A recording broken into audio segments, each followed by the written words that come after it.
क्या हाल चाल है भाई? कुशल मंगल है। चलिए, बहुत बढ़िया है। आप लोग, उम्मीद है कि अब लगातार वैकेंसी आ रही है, तो गर्मी की छुट्टी ना मिलाकर अब आप पढ़ाई पर ध्यान दे रहे होंगे।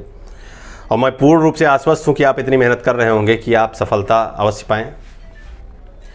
और ये याद रखिए कि जीवन में जितने उत्सव हैं, सारे उत्सव केवल सरकारी नौकरी में हैं। सरकारी कर्मचारी से लेकर सरकारी अधिकारी बनने तक का जो सफ़र है, या बेरोजगारी से सरकारी कर्मचारी बनने तक का जो सफ़र है, वो बशर्ते आपको लगता है कि बहुत ही भयावह है, बहुत ही कठिन है, बहुत ही रास्ता थोड़ा सा जर्जर टाइप का है, कैसे निकलेंगे, कैसे चलेंगे, लेकिन आप चलेंगे और आप बढ़ेंगे और आप ही जीतेंगे। आप ये पूर्ण रूप से आश्वस्त रहिए। अपने आप को बिल्कुल ढाल लीजिए कि भैया हमको सरकारी नौकरी करनी है, और आप कर सकते हैं और आपके अंदर क्षमताएं हैं। बस आपको अपने सिलेबस पर, आपकी पढ़ाई के रूटीन पर, ऑफलाइन क्लास तक लगातार अपने आप को फोकस रखना पड़ेगा। केवल चार दीवारी में पढ़कर पढ़ाई नहीं हो रही है। सिलेक्शन का मतलब है कि आपको हर तरह की गतिविधियों का पता हो। केवल लाइब्रेरी में बैठने से पढ़ाई नहीं हो रही है। केवल ऑनलाइन चार लोग को यूट्यूब पर जो खाली वीडियो बना रहे हैं उनको सुनने से पढ़ाई नहीं हो रही। आपको ऑफलाइन, ऑनलाइन, लाइब्रेरी, टेक्स्ट, सब तरह से पढ़ाई जब आप अच्छे से करेंगे, एक तुलनात्मक सामंजस्य बनाकर करेंगे, तो आप 100% सफल होंगे। इसमें कहीं भी संशय नहीं है। रश्मि रथी की एक लाइन है, ध्यान से सुनिएगा और इसको अमल भी करिएगा। तेजस्वी सम्मान खोजते नहीं गोत्र बतला के, तेजस्वी सम्मान खोजते नहीं गोत्र बतला के, पाते हैं जग में प्रशस्ति, पाते हैं जग में प्रशस्ति अपना कर्तव्य दिखला के, पाते हैं जग में प्रशस्ति अपना कर्तव्य दिखला के। हीन मूल की ओर देख, हीन मूल की ओर देख, जग गलत कहे या ठीक, हीन मूल की ओर देख, जग गलत कहे या ठीक, वीर खींच कर ही, वीर खींच कर ही रहते हैं इतिहासों में लिख, वीर खींच कर ही रहते हैं इतिहासों में लिख। ये पंक्ति आपको बिल्कुल ठीक से आप पढ़ेंगे, इसका उदाहरण हिंदी में ठीक से समझेंगे तो आपको झकझोर देने वाली है। और वो झकझोरपन आपको ये दिखना चाहिए कि भैया पढ़ाई का जो सिस्टम है उसको लगातार नई शिक्षा नीति, इनको अलग अलग तरीके से प्रेजेंट करके उसको बांधा जा रहा है। विद्यार्थी पढ़ रहा है, नौकरी आप कब मांगेंगे? नौकरी आप तब मांगेंगे महाराज जब आप किसी की तैयारी कर रहे होंगे। नौकरी ये थोड़ी मांगेंगे भैया कि नई शिक्षा नीति में 15 साल बीएससी कर रहे हैं, 14 साल बीए कर रहे हैं, 4 साल पता लगे डिग्री इकट्ठा कर रहे हैं। कोई डिग्री 4 साल की है, सेमेस्टर पर सेमेस्टर परीक्षा दे रहे हैं, उसको प्रैक्टिकल देने रोज़ जा रहे हैं, रोज़ सेमेस्टर में बाधाएं आ रही हैं कि भैया आप कॉलेज लाइफ से अपने आप को निकाल ही नहीं पाएंगे। तो जो मूल समय रहेगा महाराज लोग, तो आप क्या करेंगे? कोई पिज्जा हब में नौकरी कर रहा है, कोई जोमेटो में नौकरी कर रहा है, कोई मुंबई शेयर मार्केट में नौकरी कर रहा है। ये नौकरियां ऐसे ही मिलती रहेंगी। जब आपको, आपका जो नई शिक्षा नीति में कई मुद्दों पर ऐसी दिक्कतें हैं जो आपको कहीं ना कहीं ये नुकसान पहुंचाएगी कि 100% आप कंपटीशन से बाहर हो जाएंगे। आपको रेगुलरिटी तो आ जाएगी, एक गुणवत्ता है उसके अंदर कि कॉन्टिन्यूटी, लेकिन कॉन्टिन्यूटी, उस कॉन्टिन्यूटी का क्या फ़ायदा? मैं देखता हूं कि लोग एमए ज्योग्राफी किए हैं और मानचित्र में ये नहीं पता है कि भैया लद्दाख पहले पड़ेगा कि जो है केरल पहले पड़ेगा। क्या फ़ायदा इस पढ़ाई का? पढ़ाई का फ़ायदा तब है जब उसका उपयोग दिखाई पड़े। और अभी भी भारत जैसे देश में महाराज तुरंत आप जन्म लेंगे, मल्टीनेशनल कंपनी नहीं खोल देंगे। उसके लिए आपको कोई आधारभूत संरचना चाहिए, पढ़ाई चाहिए, पढ़ाई का एक रेपुटेशन चाहिए। उस वैल्यूएशन पर पहुंचने के बाद आप कोई चीज़ स्टार्ट करेंगे। मान लीजिए आत्मनिर्भरता की बात की जाए, स्वरोजगार की बात की जाए, अरे पहले अपना रोजगार पाएंगे कि पहले दूसरे को रोजगार देंगे? कौन सी आत्मनिर्भर बात है? आत्मनिर्भर बात तभी सामने आएगी जब आप अपने ऊपर निर्भर रहेंगे। आपको कहीं सरकारी अधिकारी हो गए, सरकारी कर्मचारी हो गए, तब आप सोचेंगे भैया हम अपने ऊपर निर्भर हैं। एक गरीब आदमी भी है, लाओ इसको जो हम कुछ नहीं दे पा रहे हैं तो 50 रुपए का कंबल ही दे दें, 100 रुपए के कंबल ही दे दें, तब तो आत्मनिर्भरता।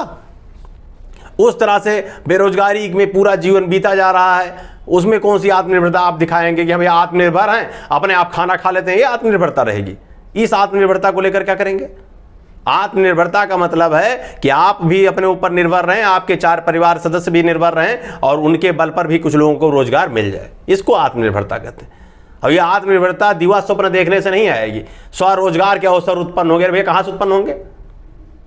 स्वरोजगार वही उत्पन्न होगा कि मनरेगा में एक गड्ढा खोदिए फिर वही पार्टी है, इसको रोजगार कहेंगे?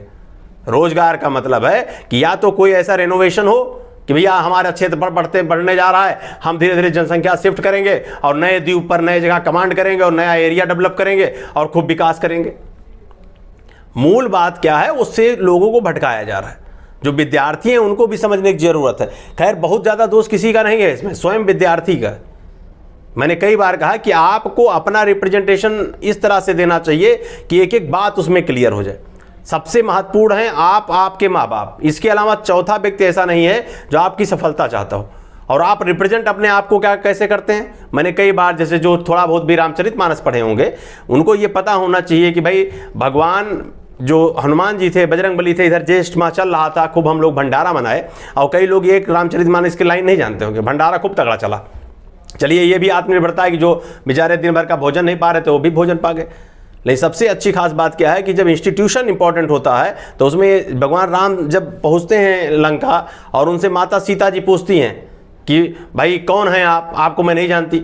तो भगवान जो पूरी तरह से जब बजरंगबली वहाँ पर पहुँचे हैं और सीता जी ने उन्होंने उनसे प्रश्न किया है कि आप कौन हैं, मैं आपको नहीं जानती, तो बजरंगबली ने कभी भी ये उत्तर नहीं दिया कि भैया मैं तो पवन पुत्र हूँ, मैं वो हूँ जो बचपन में ही सूर्य देवता को खाने के लिए दौड़ गया था।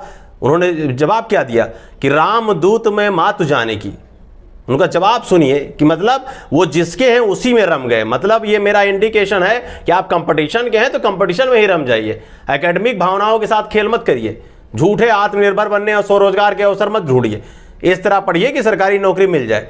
उन्होंने कहा कि रामदूत में मातु जानकी। उन्होंने अपना कोई परिचय नहीं दिया, उन्होंने कहा कि भैया मैं भगवान राम का दूत हूँ, माता जानकी आप ये जान लीजिए।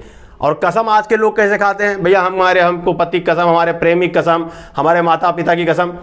उन्होंने क्या कहा, सत्य शपथ करुणा निधान की।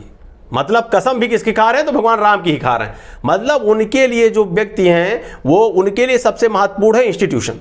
उसी तरह आपके लिए भी महत्वपूर्ण होना चाहिए कंपटीशन, कि भैया कंपटीशन हमको देना है और वही करना है। 10-5% कम आएगा, नई शिक्षा नीति क्या कर रही, इससे हमको कोई लेना देना नहीं है। सेमेस्टर एक छूट जाएगा, पास भी हो जाएंगे तो कोई दिक्कत नहीं। 55% आ गया, 50% आ गया, कुल मिलाकर इतने तक में हमको 3-4 साल का जो उनका सेमेस्टर नीति है उसमें हम पढ़कर सरकारी नौकरी ले लेंगे। या इतना अच्छा पढ़ लेंगे कि भैया ठीक है चलो स्वरोजगार सरकार का ही उत्पन्न करेंगे, तो हम चलो इतना अच्छा पढ़ लेंगे कि खुद CA क्वालिफाई करके, CS क्वालिफाई करके अपनी कंपनी बनाएंगे, अपना इंफ्रास्ट्रक्चर बढ़ाएंगे, उसमें लोगों को रोजगार देंगे। स्वरोजगार ये थोड़ी है कि भैया अच्छी कोचिंग में पढ़े, अच्छे संस्थान में पढ़े, अच्छे कॉलेज में पढ़े और ठेला खोल लिए पकौड़ी तल रहे हैं, ये स्वरोजगार है। इसलिए थोड़ा सा आप लोग अपना भी IQ लगाइए। और लोकतंत्र के परिचायक हैं महाराज आप लोग, युवा हैं, युवा टाइप का कुछ दिख ही नहीं रहा है। 18 से 25 में नौकरी लग जानी चाहिए। आप ये ना कहें कि नहीं हम तो भैया कंपनी है, हम तो बिजनेसमैन है, उसको छोड़ देते हैं, हमारे यहाँ सब ऐसा चला करता है। इस तरह कहने से काम नहीं चलेगा। आप नौकरी लीजिए, IAS क्वालिफाई करिए, PCS क्वालिफाई करिए, योगी तब मैं मानूंगा, उसको छोड़ दीजिए, आप अपना कंपनी चलाइए, रोजगार उत्पन्न करिए खूब। कौन मना कर रहा है? तमाम IAS है, तमाम इस्तीफा देकर अच्छे से पॉलिटिशियन कोई बन गया, कोई अच्छा अप्रोच कर रहा है, कोई अच्छा बिजनेस कर रहा है, सब कर रहे हैं। भले सिद्ध तो करिए, सिद्ध कुछ नहीं करना है, केवल कथानक चल रहा है पूरे जीवन में। एक मूवी, एक अंदर से मूवी चल रही है, वो भी कौन वाली, बॉलीवुड जैसे फेलियर मूवी, उसमें भी आप टॉलीवुड को कुछ नहीं ले पा रहे हैं। तो ऐसा काम जीवन में नहीं करना है। जीवन को बिल्कुल गांठ बांध दीजिए। आज इस ऑडियो के माध्यम से एक मूल मंत्र सेट कर लीजिए जीवन में कि हर स्थिति में अपने आप को सिद्ध करना है, और व्यक्ति इंपॉर्टेंट नहीं है, जिससे वो सिद्धि इंपॉर्टेंट ले रहा हो वो इंपॉर्टेंट है। और सरकारी नौकरी हर स्थिति में लेना है। युवाओं में एक मैंने देखा है, इस बीच लहर चली, भैया फलाना पार्टी है उसका, सबसे ज़्यादा वही मूर्ख लोग लाइन लगाए हैं। भैया क्या मिल रहा है? आप विकसित देशों को उठाकर देखिए, कहीं आपने देखा कि कोई राजनेता आ रहे हो, भाषण दे रहे हो तो इतने लोग जाकर खड़े हो रहे हैं? ये खलिहरपन केवल भारत में है, वो भी भारत में, खासकर उत्तर प्रदेश में। इसको आप बंद कर दीजिए। अपने आप, आपके पास सब चीज़ में टेक्नोलॉजी है भैया, इसमें क्यों टेक्नोलॉजी का प्रयोग किया जा रहा है कि हाँ चलो वोट लेना है, व्हाट्सएप जाएगा, आप यस नो कर दीजिए कैंडिडेट के नाम पर, वोट हो गया। कब होगा ये? इसलिए ये सब चीज़ें सुधार की जरूरत है। आप अपने कंपटीशन पर ध्यान दीजिए, बहकावे में मत आइए। एकेडमिक डिग्रियों का कोई फायदा नहीं है, एकेडमिक डिग्री उतनी ही रहे कि आपको कंपटीशन देने लायक बना दे। इसलिए 100% आप 100% ये उम्मीद करिए कि आपको सिलेक्ट होना है और सरकारी नौकरी पानी है, इसमें कहीं भी संशय ना रहे। इस ऑडियो के माध्यम से जितने भी 1-2 लाख विद्यार्थी मुझे सुने, वो निश्चित कर लें कि पहले 18 से 25 के बीच में मुझे अपने आप को